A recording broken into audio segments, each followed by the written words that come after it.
Magandang umaga! Kumusta po? Narito po ulit ang update natin para sa lagay ng ating panahon. Ngayong umaga po ng March 16, 2026. Sa ngayon po ay walang aktibo na sama ng panahon sa loob at labas ng ating area of responsibility. Ang hanging amihan ay umiihip sa Luzon, Visayas at Mindanao, pero unti-unti na po itong humihina at sa susunod na mga araw ay posible ng easterlies ang hangin na iihip sa ating bansa. Ito po ay mainit na hangin na mula sa Pacific Ocean.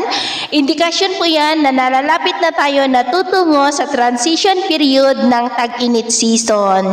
At ito naman ay pinapakita ng forecast model natin pong ginagamit. Hanggang po sa susunod na 2 linggo ay posibleng storm-free tayo. At sa lagay ng ating panahon, ngayong madaling araw ay maayos naman ang panahon sa malaking bahagi ng bansa pero may tsansa pa rin ng cloudy skies with isolated rain sa ilang bahagi ng Infanta, Polillo Island, Calapan at Siargao. At mamaya ay sisikat ang araw sa malaking bahagi ng bansa pero may tsansa pa rin ng cloudy skies with isolated rain sa ilang bahagi pa rin ng Infanta, Polillo Island at Catanduanes.